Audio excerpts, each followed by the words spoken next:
संकट में डाल देगा कि एक दिन दोनों को घर से निकाल देगा।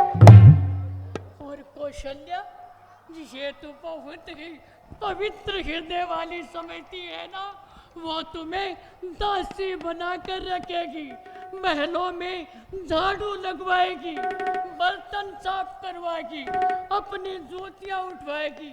ये सब कौशल्या की तो चाल है मालकिन। वो समझती है कि महाराज मेरे से ज्यादा कैकेयी को चाहते हैं। इसी सोती माना है के कारण महाराज को अपने चंगुल में फंसाकर तुमसे बदला लेने की सोच रही है मालकिन। क्या तुम्हें मालूम नहीं, होती है सोतन की सोच बुरी, प्रचलित है बात जमाने में, कौशल्या का ही हाथ है रानी राम को राज दिलाने में। इसलिए मालकिन समझाना मेरा कर्तव्य था, मानना या न मानना अब आपके हाथ में है। लेकिन ध्यान रखना, समय किसी का साथ नहीं देता मालकिन। वास्तव में मंथरा, तुमने अच्छी तरह से समझाया तो सारी बात समझ में आ गई। मेरा हृदय भी साक्षी देता है कि कुछ अब शगुन होने वाला है, क्योंकि जब से उत्सव की तैयारियां शुरू हुई हैं, मेरी दाई आंख फड़क रही है। बस जरा सी कसर रह गई थी मालकिन, वरना तो भाग्य फूट ही चुके थे। हाय, अब मैं क्या करूं? करूं तो क्या करूं? मुझे कुछ समझ में नहीं आता।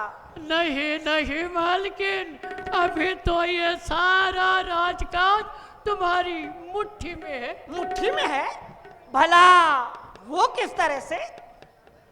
अरे भोली मालकिन, तुम्हें कुछ याद रहता है कि नहीं? एक समय महाराज जब युद्ध कर रहे थे तो आपने महाराज की सहायता की थी। उस समय महाराज ने प्रसन्न होकर तुम्हें 2 वर दिए थे। हाँ हाँ, मुझे याद आया, महाराज ने मुझे 2 वर दिए थे। तो इससे अच्छा उपाय और क्या हो सकता है? अपने दोनों वरों को मांग डालो। हाय, पर मैं क्या मांगू? मुझे कुछ समझ में नहीं आता। अरे भोले मालकिन, मांगना क्या है? एक वर में भरत को राज्य और दूसरे वर में राम को 14 वर्ष का वनवास मांग डालो, तुम्हारा मनोरथ पूर्ण हो जाएगा। शाबाश मंथरे, शाबाश। तू मेरे भविष्य के बारे में कितना सोचती है।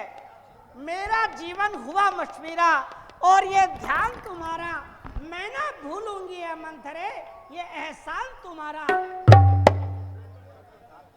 परंतु ध्यान रखना मालकिन, महाराज तुम्हें किसी प्रलोभन में न डुबा ले। नहीं मंथरे, नहीं, ऐसा नहीं हो सकता। क्या तू नहीं जानती, दुनिया में 3 हट मशहूर हैं, राजहट, बालहट और नारहट। मैं हूँ तिया छोड़ने वाली नहीं। जिनहार हट, अरे नारहट उधर होगा तो इधर होगा राजहट। शाबाश वाले, शाबाश। अरे मंथरा, तू बड़ी श्रेष्ठ बुद्धि वाली है। जब भरत को राज्य मिलेगा, राज गद्दी पर बैठेगा, तो मैं तेरी इस कुबर को सोने और चांदी से मनवाऊंगी और देवताओं के समान पूजा किया करूंगी। चाहे कुछ भी करना मालकिन, लेकिन सारा काम सावधानी से करना। ऐसा ही होगा मंथरे, ऐसा ही होगा। एक बात का ध्यान रखना, जब तक महाराज अपने पुत्र राम की सौगंध न खा जाए, तब तक अपने दोनों वरों को न मांगना। ठीक है मंथरे, ठीक है।